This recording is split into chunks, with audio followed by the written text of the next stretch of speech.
টেকনাফ থেকে তেতুলিয়া, রূপসা থেকে পাথুরিয়া, বাংলার আনাচে কানাচে 68,000 গ্রামের জনগণ এই 3 দফা দাবির সাথে একমত পোষণ করেছে।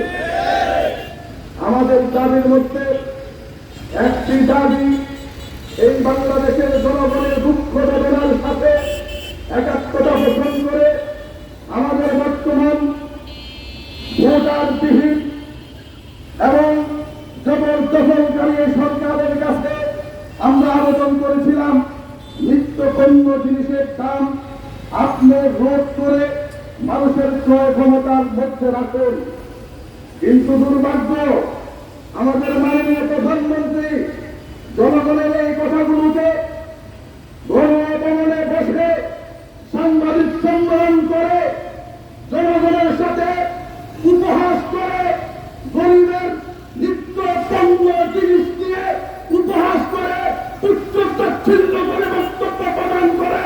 অতএব আজকে এই জনগণ মাঠে নেমে প্রধান বক্তব্য হিসাবে একটাই বক্তব্য প্রদান করছে, মাননীয় প্রধানমন্ত্রী আপনি আর এই বাংলাদেশের সংবিধান অনুযায়ী আপনি রাষ্ট্র ক্ষমতায় থাকতে পারেন না।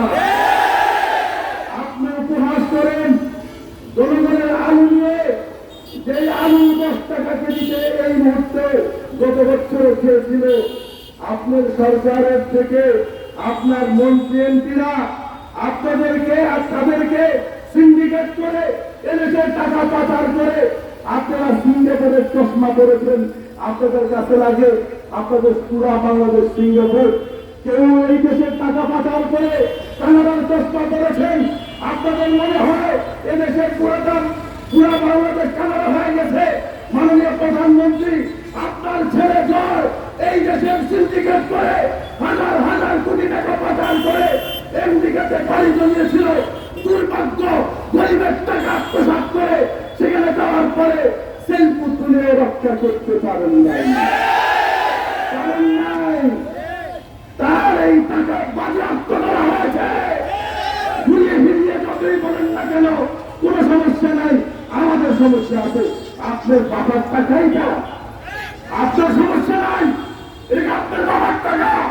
আমার গরিব দুঃখী শ্রমিকের রক্ত দেওয়ার টাকা লুটপাট করে আমেরিকা নিয়েছেন, জবাবদিহি করতেই হবে, করতেই হবে ইনশাআল্লাহ।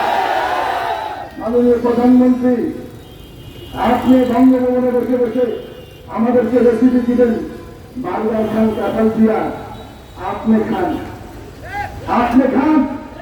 এই গরিব দুঃখী মানুষ বার্গার খায় না, উপহাস করেন। এরা ডাল ভাত পাল্টাবে কাঁচামরিচ খাইতে চায়, সেই কাঁচামরিচ পর্যন্ত আপনি খাইতে দেন নাই।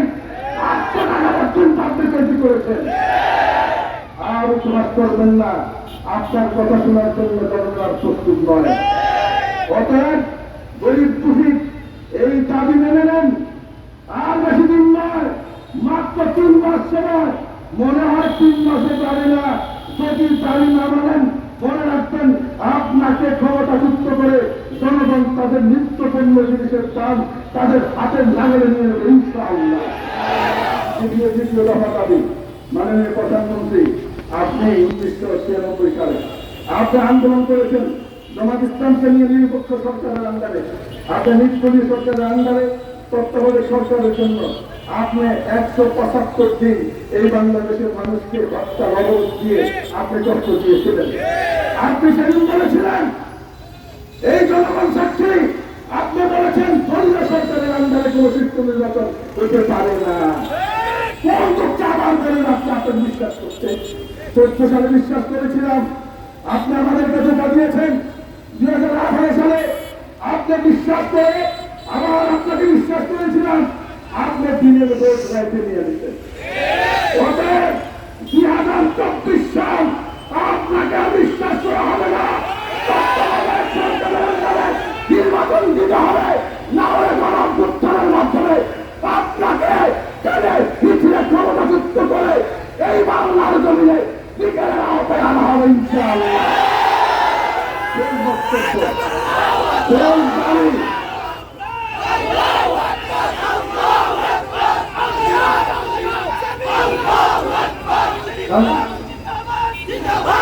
আমি তৌহিদি জনতা, আমরা আপনারা জানেন এদেশের বিশেষ করে চাঁদপুরে ইলিশ মাছ জাতীয় মাছ হিসাবে দুর্ভাগ্য আজকে আমাদের দেশে ইলিশের কেজি 1,000 টাকা, আর আপনার আমাদের কাছে 1 কেজি ইলিশ মাছ 500 রুপি দিয়ে কোন করতে পাওয়া যায়। কেন আপনি ক্ষমতা থাকার জন্য আমাদের গরিবদের সাথে ধোকা করেছেন? এই বিচারে জনগণ করবেন ইনশাআল্লাহ। সেই বক্তব্য মাননীয় প্রধানমন্ত্রী আপনার জনপ্রিয়তার ভয়ে মাননীয় মামুনুল হককে কারাগারে বন্দী রেখে রেখেছেন, মনে করেছেন আপনার জনপ্রিয়তা বাড়বে। আপনি মদিনার সনদে দেশ চালাবেন বলছেন, আজকে মদিনার ওয়ালিদেরকে জেলে আবদ্ধ করে আপনার মদিনার সনদকে নিয়ে আপনার উপহাস করেছেন। আপনারা আপনার পাগল যাবেন না ইনশাআল্লাহ, আপনাকে ছাড় দেওয়া যাবে না। মাননীয় প্রধানমন্ত্রী শেষ বক্তব্য চাঁদপুরবাসী আপনাদেরকে বলে রাখি, আমরা আজ এই সরকারের কাছে মামুনুল হকের মুক্তির জন্য আবেদন করব না, রাজপথে নেমেছি, রক্ত দিব এবং জীবন দিব, তারপরে মামুনুল হককে মুক্তি করব। তারা যারা রাজি আছেন পতন করে তার মস্তকে মামুনুল হককে অধিষ্ঠিত করব ইনশাআল্লাহ। এতে যদি রক্ত দিতে হয় রক্ত দেব, জীবন দিতে হলে জীবন দেব, তবে মামুনুল হককে মুক্ত হিসেবে ছাড়বো ইনশাআল্লাহ।